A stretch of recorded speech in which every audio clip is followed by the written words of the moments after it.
What's the single most important thing you've learned in the classroom? I think the single most important thing that I've learned in the classroom is the fact that you come into the class and you might have a curriculum that, say, goes from X to Y. And a lot of times teachers, they try and say, okay, here's my curriculum and I need to get from X to Y.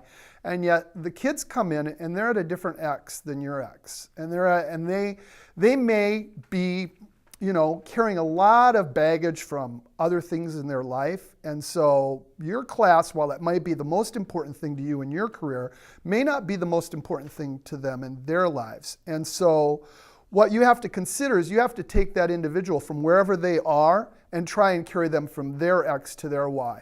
Because it is public education and we do educate everybody. You can't sit there and say, I'm teaching to those kids who are really fascinated by my subject, or I'm going to make everybody fascinated to my subject. And I think that once you get into the classroom and you start on a daily basis working with kids, you'll see that every kid is a little bit of an individual from the standpoint of how they respond to your style, how they respond to your classroom.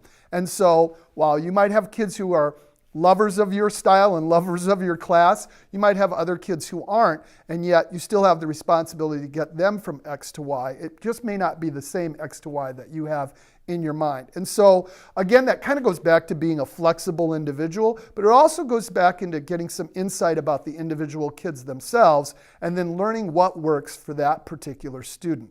So that's probably the singular most important thing I've learned as a teacher, and that's something that I think that you can talk about that all you want in your education classes, but the reality is, until you start doing it on a day-to-day basis, you're going to have to find out what works and what doesn't. Mm-hmm. Great.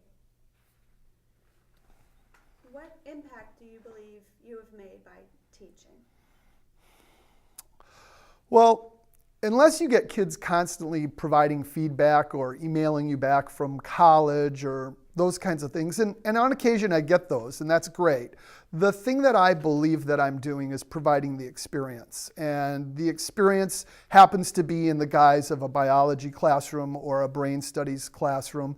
And what I believe I give the kids is I give them an enriched environment where they get to think about things critically, things that involve themselves. And that's the beauty of teaching a science class. Is, to me, it's important because it's about them. It's about their life, be it biology or cognitive science. It's about their brains. And so what I believe that I give them is I give them an experience that they can draw upon that creates an enriched environment, that creates enriched neural connections in their brain, that whether or not they go on to study biology or brain science is irrelevant. It's now they have a better understanding of themselves through the activities that we do, the labs that we do. Those kinds of processing skills create an environment where their brain has an opportunity to flourish.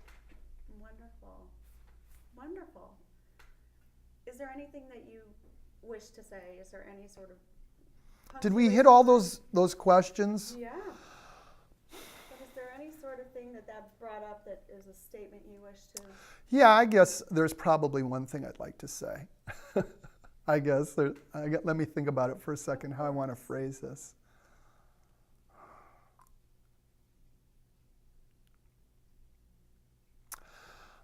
I think in education we have a big challenge ahead of us. I think that we see things like schools going more towards AP classes. We now have the Common Core that's reaching across the United States.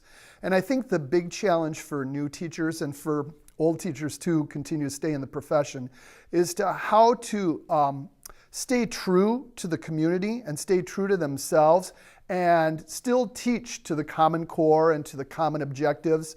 I think that more and more discussion is going on about things like standardized tests and how we need to measure our students' progress. And I believe that I understand why that's going on, but at the same time, I think the real challenge comes in the opportunity we have to be creative teachers, creative individuals, and maintain a unique classroom and still cover the Common Core and still cover the standards that are being required by the states and by the nation for us to teach.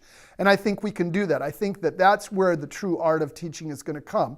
And that's going to take not just individuals who are really dedicated to their craft. It's going to take colleagues working together. And I think that that's one of the most important things that you can have in education is we are, in fact, a group of people that can use our synergy of putting everybody together and put our heads together and brainstorm some ways to maintain the integrity of our community and at the same time create an enriched classroom that kids will really thrive under.